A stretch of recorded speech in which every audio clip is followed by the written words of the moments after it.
Meus irmãos, muita paz. É com muita alegria, antes de começarmos a nossa palestra, no ano 2000 nós lançamos essa obra, o Livro dos Evangelhos. Alguém conhece essa obra aqui? O Livro dos Evangelhos? Conhece? Esse trabalho, nós reunimos os evangelhos de Mateus, Marcos, Lucas e João, reunidos num só.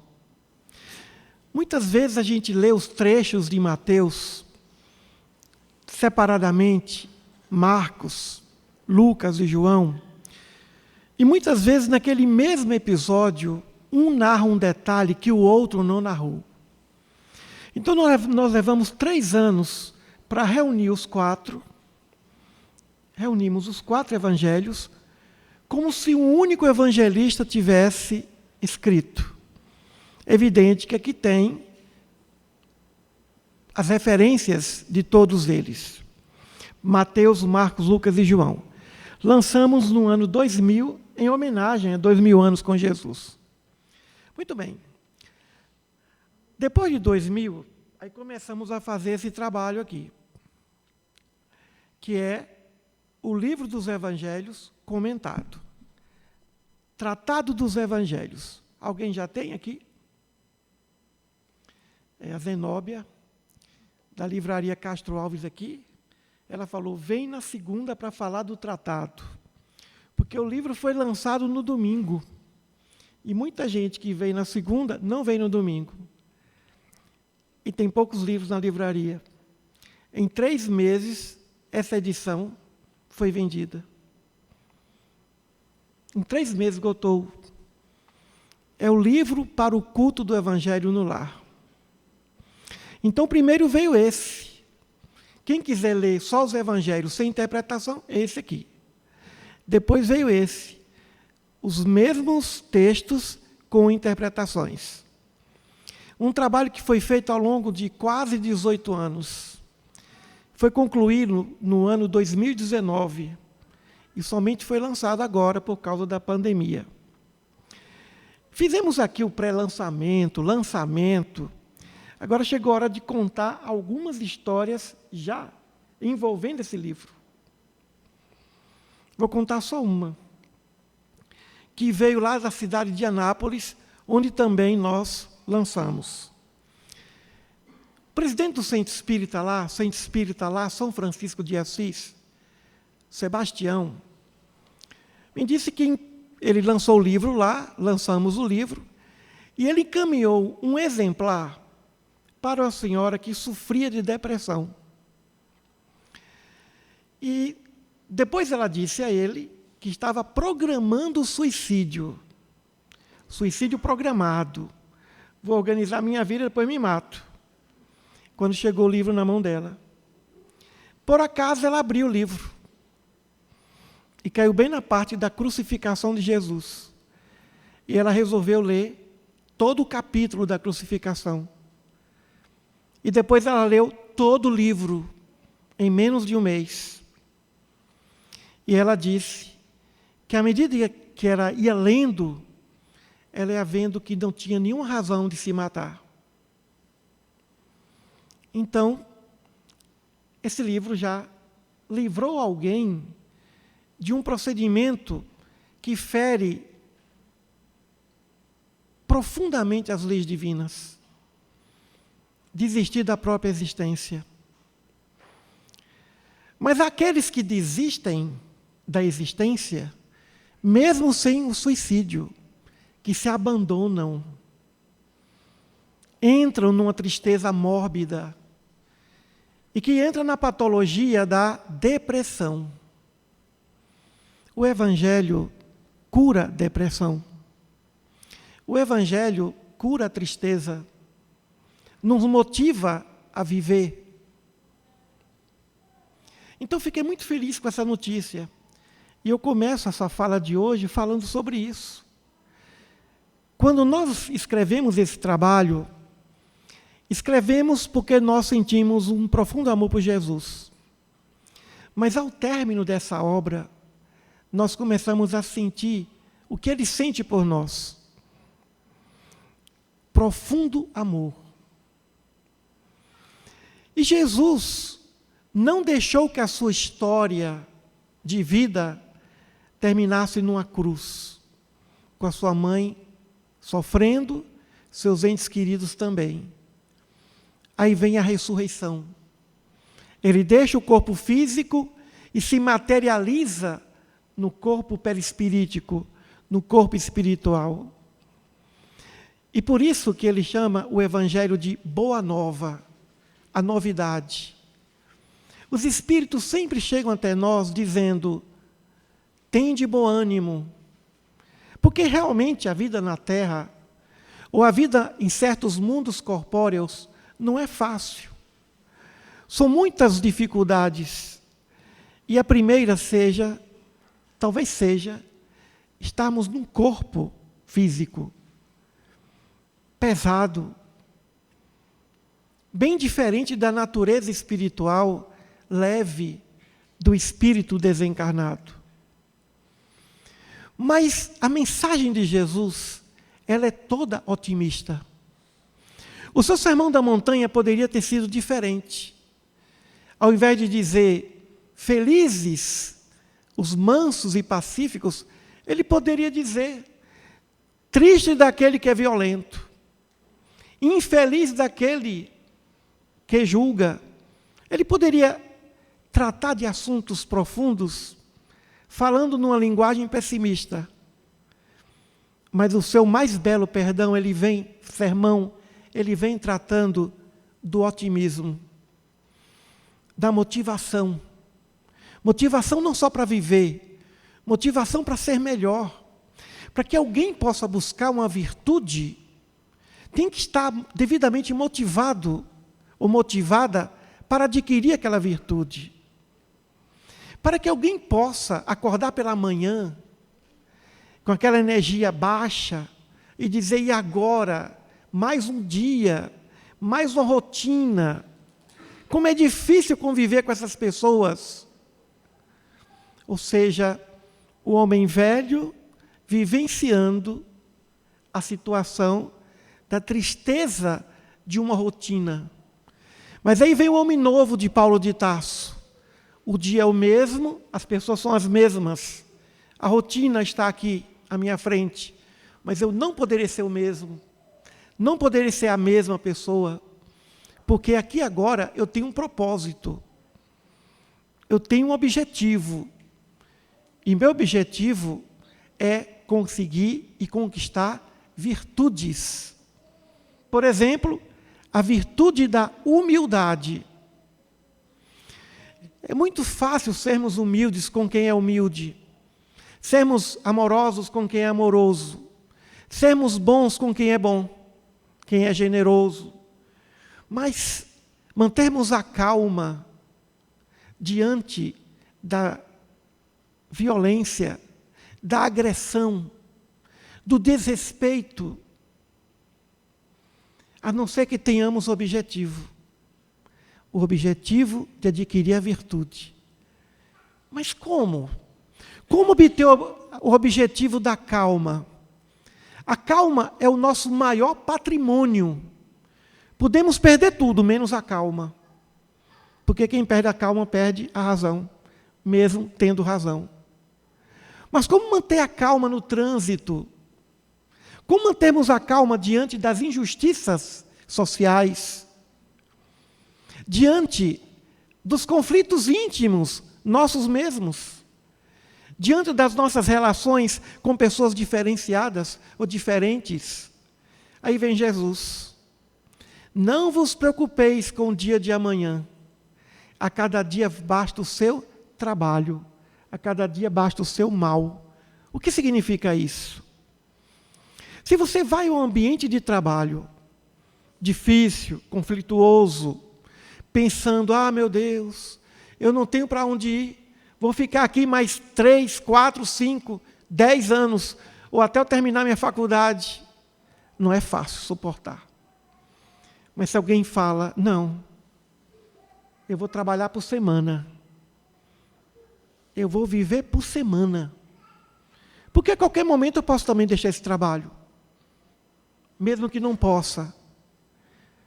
Quando Jesus fala, a cada dia basta o seu trabalho, não vos preocupeis com o dia de amanhã, ele não está falando da imprevidência. Ele não está a dizer que não devemos nos preocupar com o futuro. Não é isso. É que, muito pelo contrário, é que nós precisamos de concentração plena para o momento presente, aqui e agora. Se nós nos envolvemos aqui e agora, amanhã vai ser uma consequência. É como o salário. O salário não pode ser o objetivo. O salário deve ser uma consequência. Então, se concentre no dia de hoje. E no dia de hoje, dê o seu melhor. Depois ele diz assim: aquele que quiser vir após mim, tome a sua cruz e siga-me. O que é tomar a cruz? Que cruz é essa? Geralmente nós pensamos, é a cruz do sofrimento. Não se trata de sofrimento, mas a cruz dos nossos deveres diários. As nossas cruzes são os nossos deveres. E Allan Kardec nos diz uma frase interessante. No livro O Evangelho segundo o Espiritismo, tem lá a frase: o homem que cumpre o seu dever ama a Deus mais do que as criaturas e ama as criaturas mais do que a si mesmo. A nossa cruz é o nosso dever. E é o dever que vai nos santificar. É o dever que nos santifica. E todo dever é sagrado. Não existe um dever maior que o outro. Uma missão maior que outra. O indivíduo pode alcançar a angelitude varrendo uma casa, varrendo uma rua, como governando um povo. O dever está não na quantidade, não na responsabilidade, mas na qualidade do amor, no cumprimento do dever. A cruz era símbolo do que existia de pior. Era o símbolo do crime. Um dia o amor foi crucificado. A cruz passou a ser símbolo sagrado de fé. Porque ali o amor foi crucificado. Então, a cada dia basta o seu trabalho. Aquele que quiser vir após mim, ou seja, quem quiser me seguir, tome a sua cruz, renuncie a si mesmo e siga-me. E realmente, que renúncia é essa? Amar a Deus mais do que as criaturas e as criaturas mais do que a si próprio. Ou seja, focarmos nisso. Hoje eu vou dar o meu melhor. Uma coisa que causa muito depressão é a falta do cumprimento de algum dever. Quando não cumprimos os nossos deveres morais, nós sentimos as reações da lei divina, da lei natural, que quase sempre são dolorosas, porém eficazes. Não podemos desistir dos nossos deveres, muitos dos quais nos foram solicitados, outros nós solicitamos. Com isso, nós começamos a perceber o valor do tempo presente, o valor do hoje, o que nós poderemos fazer a cada dia em prol da nossa evolução espiritual. Mas como evoluir? Como viver com alegria profunda? Qual foi a última vez que nós sentimos realmente alegria? Trabalhamos 18 anos nessa obra. No dia que ela ficou pronta, eu não fiquei alegre. Eu fiquei aliviado. Que bom. Não fiquei alegre quando a obra foi impressa. Mas eu fiquei feliz quando eu terminei de escrever o livro. E mais feliz ainda vendo o resultado dele, sendo lido nos cultos do Evangelho no Lar. A cada semana, um episódio. Tem gente que está lendo 2, 3, no mesmo culto.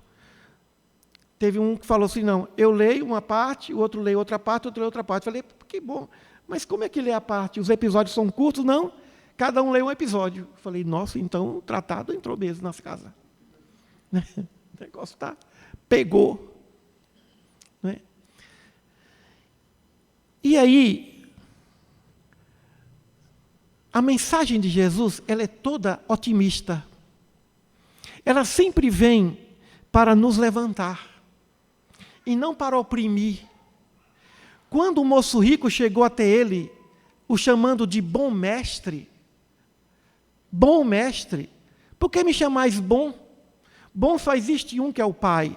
O que significa isso? Ou seja, bom é aquele que gera a vida em abundância. O único que gera vida e gera por amor. Jesus colocou a bondade no sentido absoluto. Claro que ele era bondoso, claro que ele era bom, tinha fama de bom, mas ele nos chama um outro tipo de bondade, a bondade de quem gera vida e não de quem destrói vidas.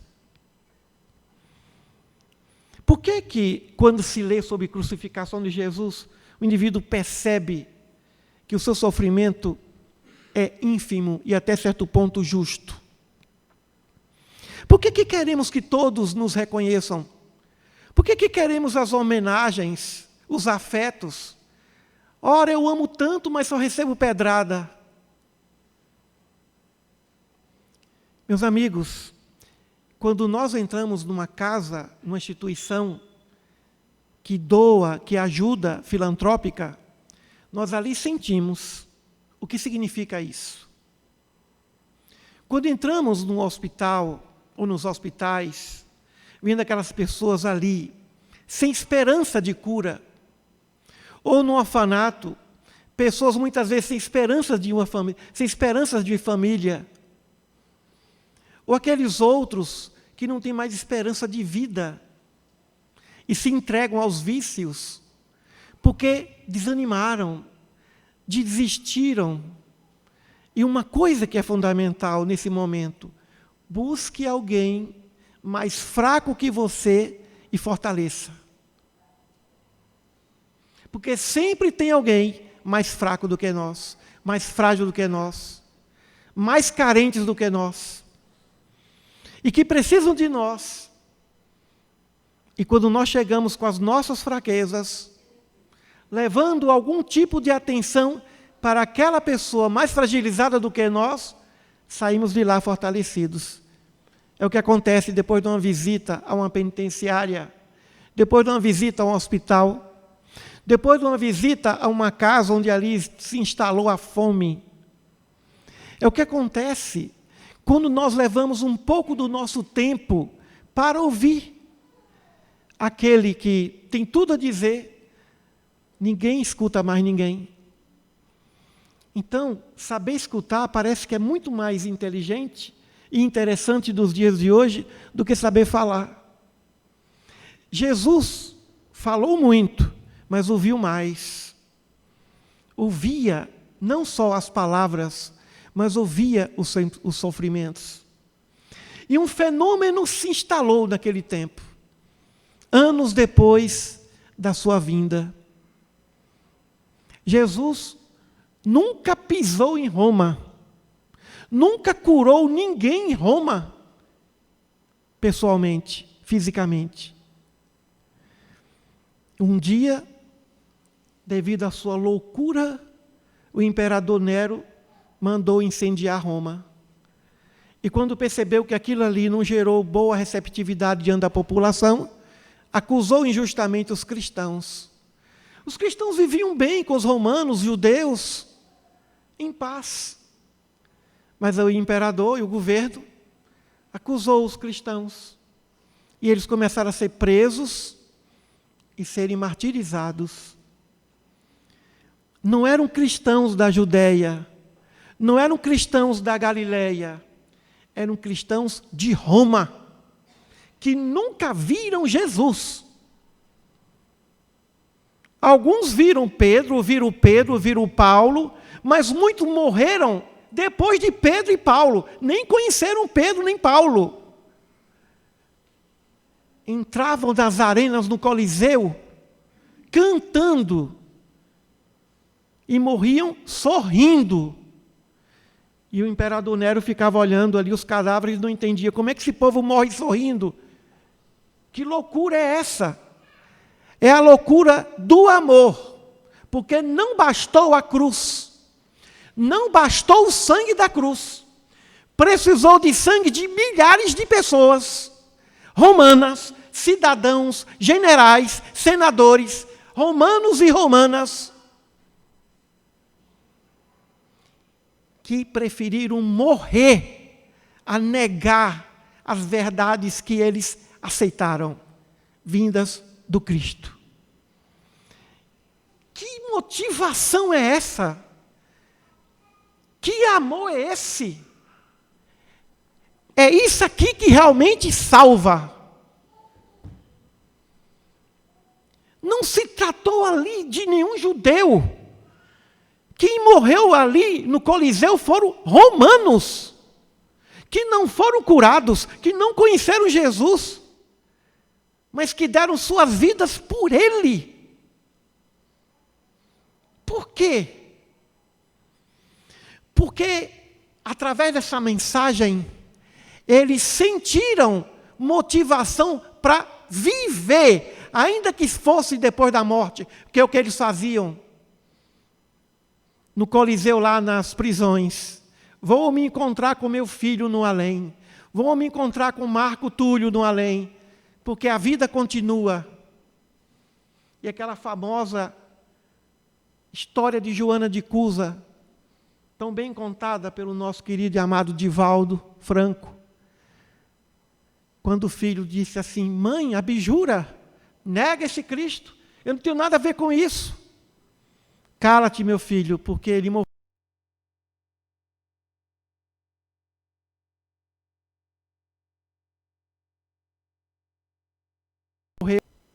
Pessoas que estavam dispostas a sacrificar uma vida por causa de uma fé. Não só fé, por causa de um objetivo de vida, que é de viver a verdade, ainda que fosse em outro plano. Não estamos falando aqui dos judeus, estamos falando aqui de romanos. 2 séculos depois, Roma adota o cristianismo como religião oficial. Isso foi nos anos 64. Que motivação! E segundo o livro Boa Nova, a psicografia de Chico, do irmão X, teria sido a Mãe Santíssima em espírito que incentivou os cristãos a entrarem cantando hosanas, agradecimentos a Deus, diante daquela bravura, daquela coragem. Estavam dispostos a darem suas vidas pela verdade de um homem que eles não conheceram. Nunca na história da humanidade alguém morreu por amor sem ter conhecido. Nem Sócrates, nem Platão, nem Aristóteles, nem Buda, nem Confúcio, ninguém inspirou tanto amor. A mensagem do Evangelho é a mensagem do amor. E a mensagem do amor é a única que pode verdadeiramente fazer com que nós acordemos todos os dias com motivação, com alegria, ainda que não tenhamos nenhuma recompensa, porque não tem. Porque não tem! Não tem! Esse mundo ainda é de expiação e de provas. Se você pensar bem, você não tem motivação para ser justo, para ser virtuoso, a não ser se você tiver uma construção de fé dentro de você. E foi o que ele fez. Eu vim batizar com Espírito Santo e fogo. Ou seja, eu não vim batizar corpos, eu vim batizar espíritos. Meus irmãos, acordemos pelas manhãs cantando, ainda que não se tenha Razão para isso? Operários, trabalhadores que ganham salário mínimo. Mesmo assim, no seu trabalho cantando, mesmo que não tenha recompensa, porque não vai ter recompensa não, a não ser da consciência, a não ser do amor, a não ser daqueles cristãos que morreram porque amaram, descobriram o maior propósito do Espírito, que é amar, mesmo que não venha amor, mesmo que não venha compreensão, mesmo que não venha nada.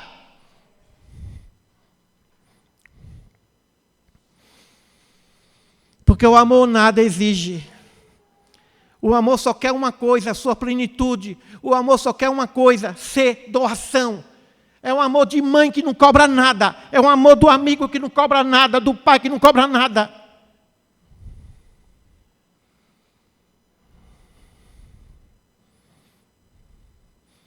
Então, é momento de cantar.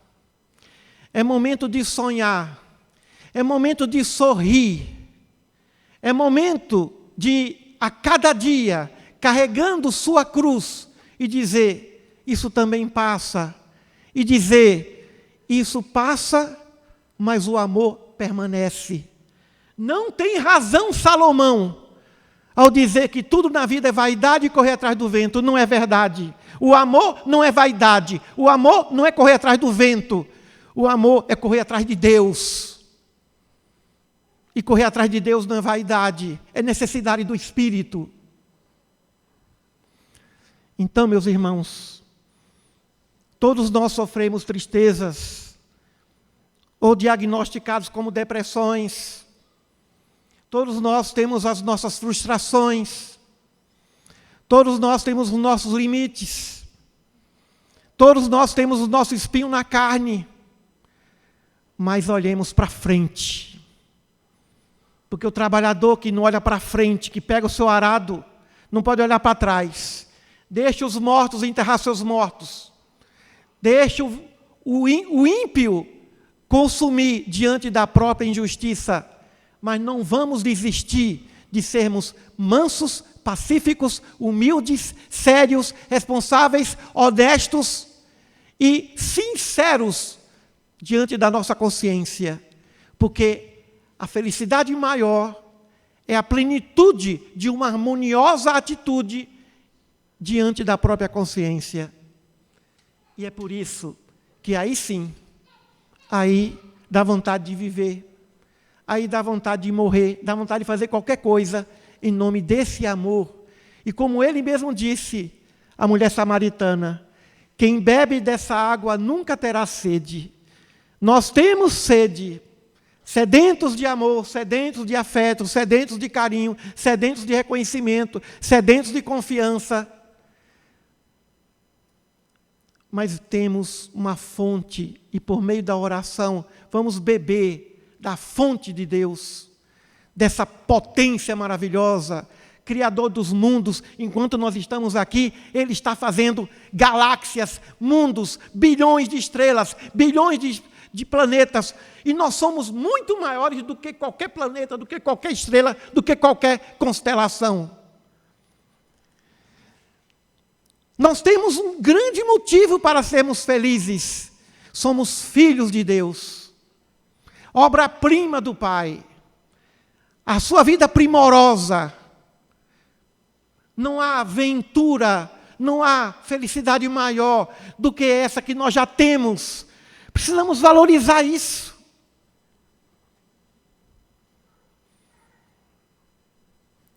Mas, infelizmente, ainda sofremos, porque nós valorizamos as conquistas materiais ou as conquistas da quantidade.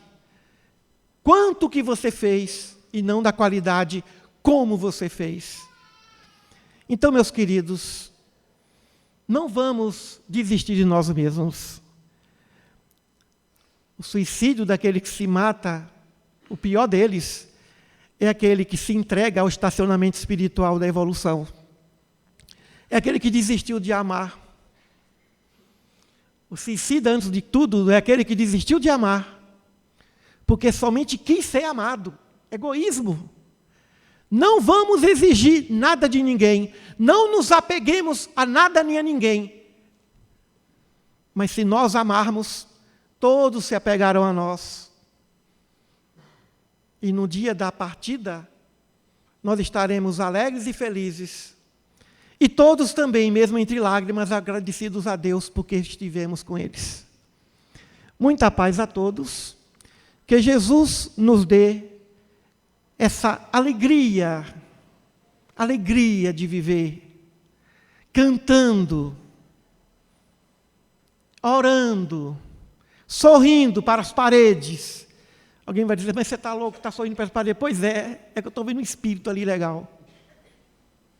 Sorrindo para todos, porque a recompensa maior não virá, mas será derramada sobre nós. A recompensa do nosso Pai Celeste, a recompensa dos bons espíritos. O livro Atos dos Apóstolos é o Evangelho dos bons espíritos, o Evangelho do Espírito Santo. O Espírito Santo são os bons espíritos que acudiram, que socorreram, que ajudaram, que ampararam, que apoiaram os apóstolos. Então o Evangelho pode até matar, como disse Pietro Baldi, o Evangelho mata, mas o Evangelho, podemos até morrer por causa dele, mas para confundir os orgulhosos, morreremos e viveremos felizes, porque quem é discípulo de Jesus faz a diferença. Muita paz a todos, e foi um prazer. Tem ainda na livraria, a Zenóbia disse que tem uns poucos exemplares, tinha 200 exemplares, só tem 18. Não é? Já tem 200 famílias fazendo o culto do Evangelho no lar, com essa obra. E eu espero que vocês sintam por ela, através dela, essa alegria. Eu senti alívio quando eu vi o livro pronto, mas senti alegria quando eu terminei de escrevê-lo, porque eu vi o quanto que Jesus nos ama, mesmo dando uma missão sagrada como essa, a um indivíduo que não sabe escrever, que não sabe tanta coisa assim. Muita paz a todos, e que Ele, o nosso querido e amado, idolatrado, querido Mestre Jesus, o nosso Rei, a nossa majestade espiritual, o nosso sol espiritual, que esse sol irradie em todos os corações da face da terra, em todos nós. Muita paz a todos.